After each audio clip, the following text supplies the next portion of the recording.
Welcome back to physics forum. आज का video vector पे बेस्ड है। वेक्टर के पिछले वीडियो में हम लोगों ने क्रॉस प्रोडक्ट पे बेस्ड प्रॉब्लम को डिस्कस किया था। आज के वीडियो में हम लोग ट्रिपल प्रोडक्ट और प्रोडक्ट ऑफ थ्री वेक्टर्स को डिस्कस करेंगे। तो आज के वीडियो में हम लोग क्या क्या देखने वाले हैं, तो सबसे पहले हम लोग डिस्कस करेंगे स्केलर ट्रिपल प्रोडक्ट के बारे में, जिसमें हम लोग उसका definition, properties and geometrical meaning को डिस्कस करेंगे। और उसके बाद हम लोग डिस्कस करेंगे वेक्टर ट्रिपल प्रोडक्ट। ठीक है, तो इस कॉन्सेप्ट को समझने के लिए वीडियो को एंड तक देखिएगा। But before I start, don't forget to like, share and subscribe to my channel. So with this let's get started.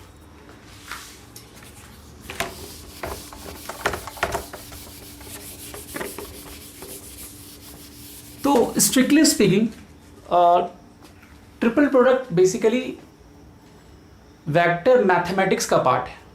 Mathematics में एक टॉपिक है वेक्टर, उसका पार्ट है, बट हम लोग उसका स्मॉल फ्रैक्शन फिजिक्स में यूज़ करते हैं, राइट। और उसी स्मॉल फ्रैक्शन को हम लोग आज के वीडियो में देखेंगे जो फिजिक्स के टर्म में रेलेवेंट है, राइट। तो हम लोग स्टार्ट करते हैं स्केलर ट्रिपल प्रोडक्ट से, राइट। स्केलर ट्रिपल प्रोडक्ट क्योंकि यहाँ पे तीन वेक्टर इन्वॉल्व है, ठीक है। स्केलर ट्रिपल प्रोडक्ट, और इसको लोग बॉक्स प्रोडक्ट भी कहते हैं। और यहाँ पर स्केलर ट्रिपल प्रोडक्ट में ऑब्वियसली जो रिजल्ट होगा एक स्केलर क्वांटिटी होगा, ठीक है। तो इसका जो फॉर्मेट होगा कुछ ऐसा होगा, A dot B cross C। तो यहाँ पे तीन वेक्टर इन्वॉल्व है, राइट, और इनके बीच में प्रोडक्ट हो रहा है ना, with the help of dot as well as cross product, मतलब दोनों का कॉम्बिनेशन है, राइट। तो क्योंकि अगर ठीक से देखा जाए तो B क्रॉस C इटसेल्फ एक वेक्टर क्वांटिटी होगा, क्योंकि ये क्रॉस प्रोडक्ट है, और उसका अगर हम डॉट प्रोडक्ट A के साथ लेंगे तो एक स्केलर क्वांटिटी मिलेगा, राइट। तो यहाँ जो रिजल्ट होगा वो एक स्केलर क्वांटिटी होगा। अगर हम इसको कॉम्पोनेंट फॉर्म में लिखें, सो ये जो रिजल्ट होता है this is equal to AX AY AZ BX BY BZ CX CY CZ। नहीं, तो हम ऐसा कह सकते हैं ना कि मेरा जो B क्रॉस C है, लेट से अगर मैं इसको एक वेक्टर R बोलूं, नहीं, तो ऐसा कह सकते हैं कि A डॉट R का ये वैल्यू है, बेसिकली ये जो वैल्यू है, राइट। तो अगर इस सब को अगर हम कंपोनेंट फॉर्म में लिखें तो रिजल्ट जो हमारे पास आएगा कुछ इस डिटरमिनेंट फॉर्म में हम उसको रिप्रेजेंट कर सकते हैं। और इस डिटरमिनेंट को पढ़ने में आता है, हमने ऑलरेडी इसको देखा है क्रॉस प्रोडक्ट में, राइट। बट यहाँ जो रिजल्ट होगा, एक जैसे क्रॉस प्रोडक्ट में जो रिजल्ट था वो एक वेक्टर क्वांटिटी था, राइट। बट यहाँ जो रिजल्ट होगा वो एक स्केलर क्वांटिटी होगा। और ये जो वैल्यू होगा, डिटरमिनेंट का वैल्यू, वो कैसे होगा, वो कैसे कैलकुलेट करेंगे, तो AX लेंगे, इस रो इस कॉलम को छोड़ देना है, इसके बीच में क्रॉस मल्टीप्लीकेशन होगा, left to right minus right to left. So this is equal to BY CZ minus BZ CY। फिर बीच वाले के लिए हम लोग नेगेटिव साइन यूज करते थे, तो माइनस AY। फिर इस रो इस कॉलम को छोड़ देना है, तो BX CZ minus BZ CX, है ना। और फिर AZ के लिए लिखेंगे तो AZ, है ना। तो यहाँ पे BX CY, है ना, माइनस BY CX। तो इसका जो वैल्यू है, इस स्केलर ट्रिपल प्रोडक्ट का जो वैल्यू है, वो उसको हम डिटरमिनेंट फॉर्म में लिख सकते हैं, और उसको फर्दर हम लोग इस तरीके से एक्सपैंड कर सकते हैं। जैसे मैं एक एग्जांपल ही ले लेता हूँ उसको एक्सप्लेन करने के लिए। जैसे फॉर एग्जांपल, तो ये डेफिनेशन हो गया स्केलर ट्रिपल प्रोडक्ट का। अब एग्जांपल ले ले, जैसे अगर लेट से कि I, है ना, डॉट J क्रॉस K, नहीं, तो इसको हम रिप्रेजेंट कर सकते हैं इस तरीके से, I J K, ऐसे भी लिख सकते हैं, ठीक है। मतलब in general A dot B cross C जो होता है वह इसको हम इस तरीके से लिख सकते हैं, बॉक्स के फॉर्म में लिख सकते हैं ये, है ना। सो this is A B C, ऐसे लिख सकते हैं बॉक्स के फॉर्म में, राइट। तो अब जैसे इसको निकालना है हमें, राइट, तो इसका वैल्यू क्या होगा, बाय डेफिनेशन अगर लिखें, सो I dot J cross K। So by definition अगर देखा जाए तो I के केस में जो AX आएगा वो 1 होगा, और AY AZ तो 0 हो गया, तो 0 0।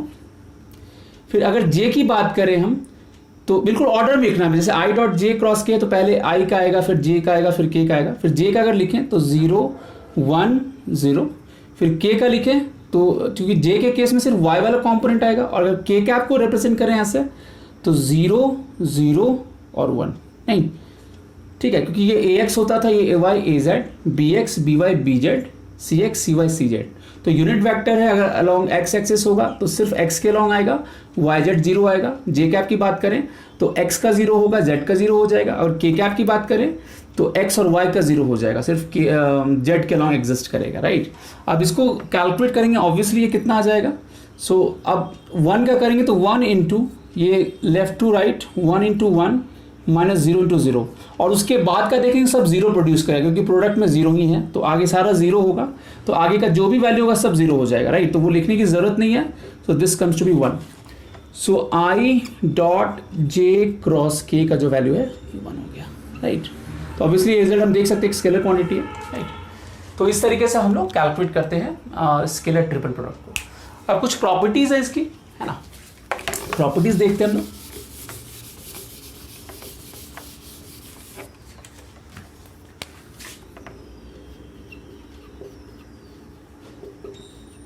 Properties of scalar triple product.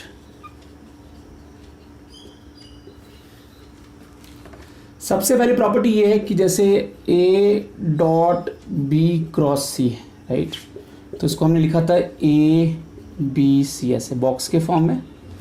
अगर B dot C cross A होगा, नहीं, तो इसको लिखेंगे बी सी ए। अगर C dot A cross B होगा, ठीक है, तो इसको लिखेंगे सी ए बी, राइट। और ये तीनों ही वैल्यू जो होता है, चाहे हम ए बी सी ऐसे लिखें, बी सी ए लिखें या सी ए बी लिखें, ये सारा वैल्यू सेम होगा, ठीक है।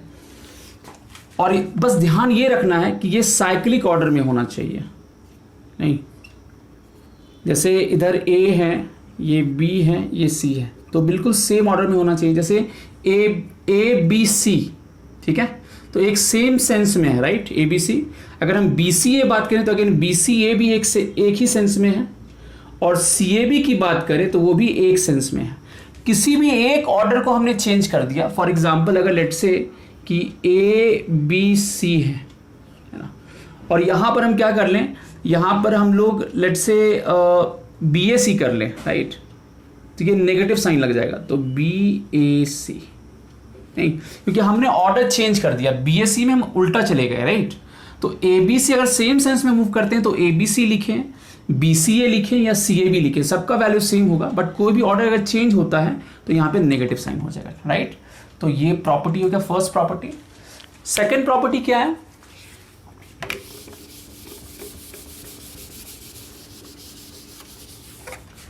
सेकेंड प्रॉपर्टी क्या है कि हम dot product and cross product का जो पोजीशन उसको चेंज कर सकते हैं, right. So position of dot and cross can be interchanged, can be interchange without changing value of scalar triple product, ठीक है। मतलब ये हो गया कि जैसे अगर ए डॉट बी क्रॉस सी है, राइट, तो इस क्रॉस को यहां पे ले आएं, इस डॉट को यहां पे ले जाएं, इससे फर्क नहीं पड़ेगा। So this is equal to A cross B dot C, ठीक है, दोनों सेम होगा। हमने क्या किया, इस दोनों पोजीशन को इंटरचेंज कर लिया, राइट, तो इससे फर्क नहीं पड़ेगा। तो ये सेकेंड प्रॉपर्टी हो गया स्केलर ट्रिपल प्रोडक्ट, राइट। अब हम लोग मूव करते हैं इसके ज्योमेट्रिकल मीनिंग पे, राइट, जो कि एक्चुअली मेरा मेन कंसर्न वही था, ज्योमेट्रिकल मीनिंग इसका जो था वो मेन कंसर्न था हमारा। So geometrical meaning of scalar triple product, ठीक है। तो इसका जो ज्योमेट्रिकल मीनिंग होता है वो होता है वॉल्यूम ऑफ अ पैरेललोपाइड।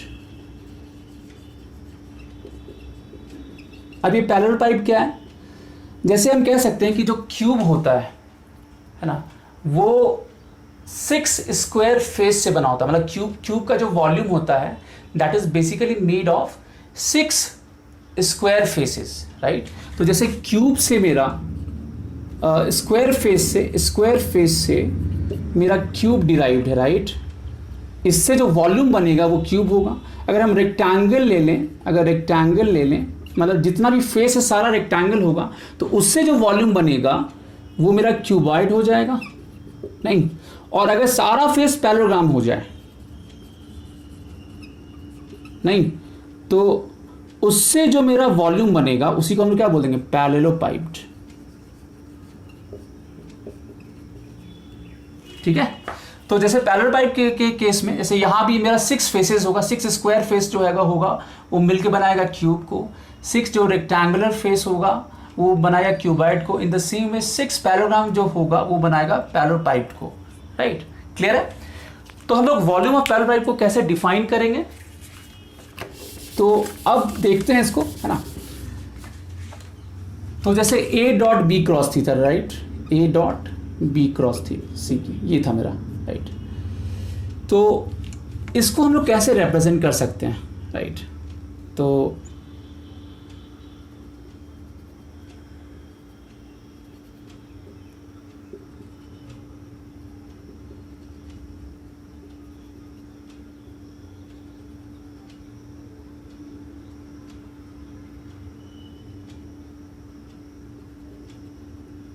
ठीक है।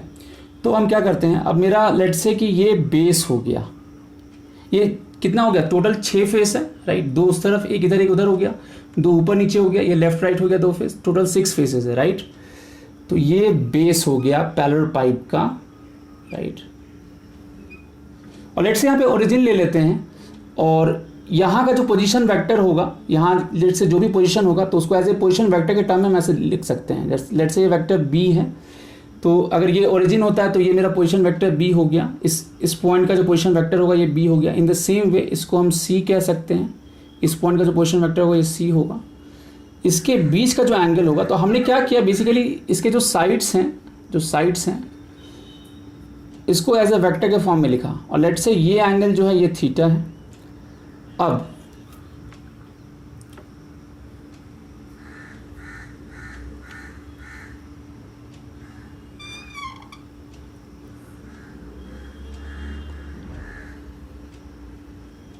तो क्यूबॉइड हम कह सकते हैं कि पैरेललोपाइप का एक स्पेशल केस हो गया, क्योंकि जो रेक्टेंगल है वो भी एक पैरेलल फेस है, राइट।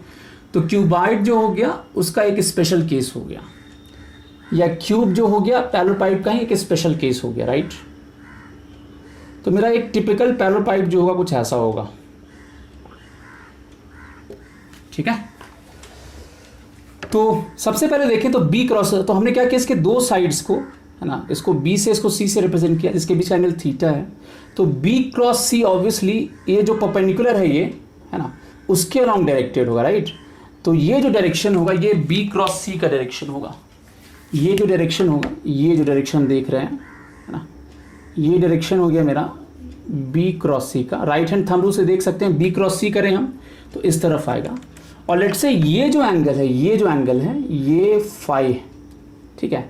थीटा जो इसके प्लेन में है और ये एंगल फाई है, ठीक है। तो अब मेरे को इसका वॉल्यूम बताना है, इस पैरेललोपाइप का वॉल्यूम बताना है, राइट। तो बी क्रॉस सी जो हो गया वो इसको रिप्रेजेंट कर रहा है। अच्छा, ये जो तीसरा वेक्टर ए जो है ना, ए ये हो गया ए, नहीं ये मेरा ए हो गया, जो इस पॉइंट का पोजीशन वेक्टर है। अगर ओरिजिन यहाँ पे ले तो इस पॉइंट का पोजीशन वेक्टर ए हो गया। तो ए और अगर बी क्रॉस सी के बीच का एंगल देखें तो कितना हो जाएगा, फाई हो जाएगा, है ना। ये हो गया लेट्स से वर्टिकल प्लेन में हो गया, और ये जो थीटा ये हॉरिजॉन्टल प्लेन में एंगल हो गया इस बी और सी के बीच का। तो इसका अगर हम वॉल्यूम बोलें पैरेललोपाइप का तो कितना हो जाएगा, so volume of parallelepiped, volume अगर हम बोलें तो ये हो जाएगा बेस एरिया इंटू हाइट, ठीक है। हाइट अगर देखें ठीक से तो ये ए है तो ये कितना हो जाएगा, ए कॉस फाई, और ये एरिया कितना हो जाएगा, ये बी सी साइन थीटा होता है, ये तो हमें पता है, राइट। हमने ऑलरेडी देख रखा है, ये क्रॉस प्रोडक्ट के प्रॉपर्टी में हमने ये देखा था कि ये जो पैरेललोग्राम का एरिया होता है कितना होगा, बी सी साइन थीटा हो जाएगा। और ये जो हाइट है ये ए है तो हाइट ये लेंगे, राइट। दोनों ये जो होगा वर्टिकल हाइट दोनों के बीच का वो होगा, तो वो कितना हो जाएगा, ए कॉस फाई, राइट, तो ए कॉस फाई। अब इस टर्म को क्या हम ऐसा लिख सकते हैं, A dot B cross C, नहीं, B cross C basically B C sine theta को रिप्रेजेंट कर रहा है, और बी क्रॉस सी और ए के बीच का जो एंगल है वो ये फाई है, तो यहाँ पे डॉट प्रोडक्ट है इस दोनों के बीच में, यहाँ पे इन दोनों के बीच में क्रॉस प्रोडक्ट है, तो वो बी सी साइन थीटा हो गया, और ये जो होगा इस दोनों के बीच में क्या हो गया, ये डॉट प्रोडक्ट हो जाएगा। तो इफेक्टिवली ये जो वॉल्यूम होगा, ये जो वॉल्यूम होगा ये इसके इक्वल हो जाएगा, right, A dot B cross C, या इसको सिंपली हम लोग ऐसे लिख सकते हैं ए बी सी। तो बेसिकली ए बी सी हमें वॉल्यूम ऑफ पैरेलल पाइप को दिखाता है, राइट, हम ऐसा कह सकते हैं। क्लियर है? और इसका वैल्यू तो हमें पता ही है, इसको हम सिंपली लिख सकते हैं। अगर हम कंपोनेंट फॉर्म में लिखें, तीनों वेक्टर में पता है, तो कंपोनेंट फॉर्म में A X A Y A Z, B X B Y B Z, C X C Y C Z. तो यहाँ से हम लोग अगर हमें क्यूब के लिए निकालना हो, क्यूब का वॉल्यूम निकालना, तो वो भी बता सकते हैं, क्योंकि क्यूब भी इसी का स्पेशल केस होगा। अगर क्यूबाइड का वॉल्यूम बताना है तो वो भी हम इससे बता सकते हैं, क्योंकि ये भी उसका क्या होगा, स्पेशल केस होगा, राइट। तो ये सारा कुछ यहाँ से डिराइव हो सकता है। तो ये मेरा वॉल्यूम हो गया, right, volume of parallel pipe हो गया। क्लियर है? तो इसका ज्योमेट्रिकल मीनिंग हमने देख लिया। अब जैसे अगर मान लीजिए कि ए बी सी को प्लानर है, लेट्स से, इसमें एक स्पेशल केस लें कि अगर हम if A vector B and vector C are coplanar, तो वॉल्यूम जो होगा, वॉल्यूम इस पैरेलल पाइप का क्या हो जाएगा, जीरो हो जाएगा। अगर ये तीनों ही वेक्टर ए अगर लेट्स से बी सी के प्लेन में आ गया तो उसका वॉल्यूम क्या होगा, जीरो हो जाएगा। तो हम यहां से लिख सकते हैं condition, A X A Y A Z, B X B Y B Z, C X C Y C Z जो होगा ये जीरो के इक्वल होगा।